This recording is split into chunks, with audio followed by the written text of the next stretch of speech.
Te doy la bienvenida nuevamente al canal. Para mí es muy valioso tenerte aquí el día de hoy.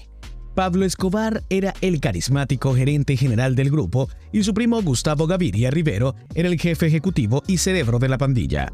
Gaviria Rivero fue responsable de la llamada logística de la empresa, diseñando y gestionando las principales rutas de contrabando y utilizando el espacio para transportar legalmente mercancías por todo el mundo. Por eso, hoy te quiero invitar a que escuches con mucha atención lo ocurrido con este cartel y cómo es que Pablo Escobar organizaba la distribución de la droga. Pero antes de empezar, me gustaría pedirte que te suscribas al canal, dejes tu like y actives la campana de notificaciones para que no te pierdas ninguno de nuestros videos. Para entender cómo estaba organizada la distribución de drogas liderada por Pablo Escobar, primero veamos un breve resumen de lo que era el cartel de Cali y así entenderemos mejor por qué funcionaba de esa manera. Los orígenes del cartel de Medellín se remontan a mediados de 1976, cuando pequeños grupos narcotraficantes traían cocaína de Ecuador y Perú y la procesaban en la ciudad de Medellín. Crecieron económica y militarmente gracias a sus ingresos del narcotráfico y comenzaron a trabajar juntos para crear un negocio ilegal que se conoció como la Bonanza Marimbela.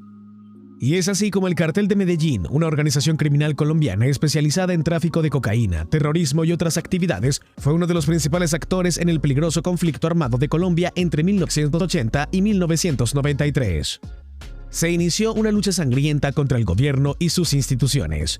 En las zonas urbanas mantuvo una guerra paralela con otras organizaciones criminales como el paramilitar Cartel de Cali y el Magdalena Medio. De forma selectiva o indiscriminada, se fue convirtiendo en un grupo terrorista especializado en secuestros y asesinatos.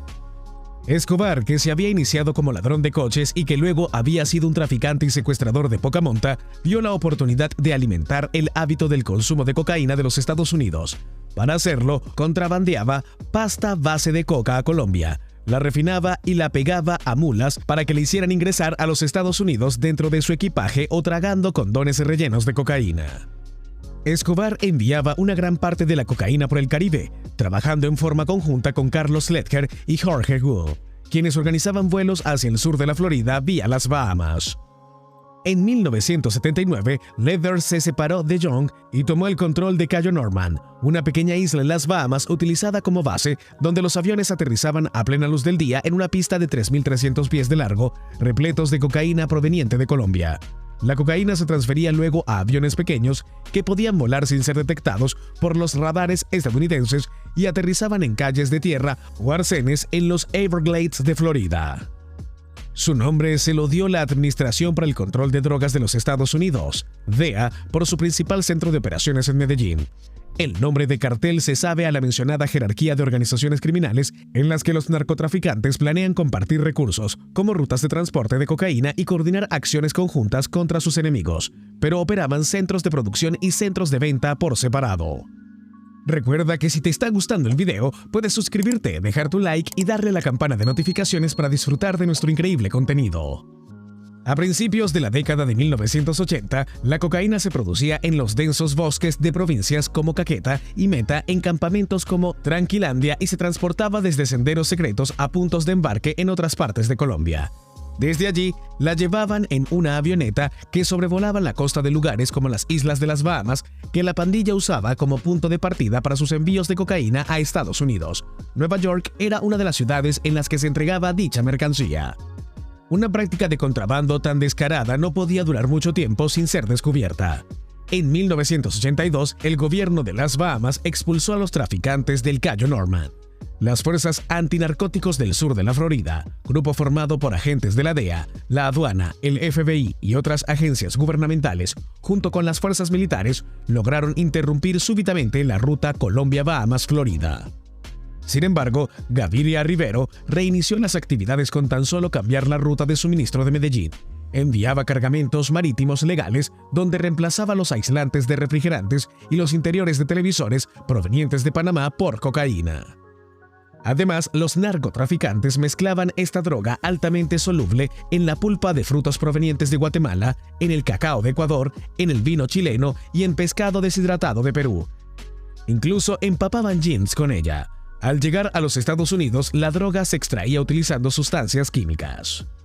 Gaviria Rivero comenzó a transportar cocaína a través de un país sumido en la pobreza como Haití. En lugar de utilizar los enclaves turísticos de las Bahamas, las ganancias eran enormes. Los pilotos viajaban solo de ida hacia la costa de Florida, dejaban caer sacos con cocaína, hacían amarrajes en el mar y luego nadaban hacia los barcos que lo estaban esperando. El cartel también comenzó a transportar cocaína vía Panamá. Desde allí, los transportistas mexicanos llevaban la droga por tierra hasta México y la hacían atravesar la frontera para que ingresara a los Estados Unidos. Eso implicó la creación de los lazos con contrabandistas mexicanos, lo que ayudó a fundar los carteles de Sinaloa, Juárez y Tampico, que desde entonces han hecho de México prácticamente un narcoestado. El cartel de Medellín se mantuvo siempre como una organización decididamente mayorista durante todas las etapas de su historia. Para poder controlar la mayor parte de la cocaína que se movía desde el sur de la Florida, pasando por la frontera mexicana y llegando hasta las calles de los Estados Unidos, Escobar y sus socios se valían de un grupo de distribuidores y vendedores minoristas que abarcaban desde mafias estadounidenses organizadas hasta varones de la droga en pueblos pequeños y emigrantes colombianos. Los distribuidores se volvieron eficaces concesionarios de los colombianos. Cuanto Paul Guttenberg, historiador y profesor distinguido de la Universidad Stanford SUNY de Nueva York, la violencia, los sobornos y la lealtad ayudaron al cartel de Medellín a controlarlos. De hecho, solo las simples promesas de castigos violentos por parte de los sicarios en caso de falta de pago por las entregas le permitían al cartel controlar la parte minorista del narcotráfico a miles de millas de casa. Aunque las ganancias finales se repartían, la riqueza era inmensa. Refinar un kilo de cocaína costaba alrededor de $1,000 y pasarlo por contrabando a Miami otros $4,000. Allí los agentes de Escobar conseguían venderlo por $50,000 a $70,000 a mediados de la década de 1980. Durante su apogeo, la organización de Medellín volaba entre 5 y 7 veces por día a los Estados Unidos, México o el Caribe y cada vuelo llevaba 500 kilos de droga, según contaba Peña y su compañero en la DEA en aquel momento, Steve Murphy. Las toneladas de cocaína representaban miles de millones en ganancias. Claro que luego de un tiempo, el mercado de cocaína en Estados Unidos empezó a disminuir y entonces tuvieron que buscar nuevos y mejores clientes para poder mantener el negocio. Mientras disminuían las ventas de cocaína en los Estados Unidos, Europa surgía como un mercado nuevo y poderoso.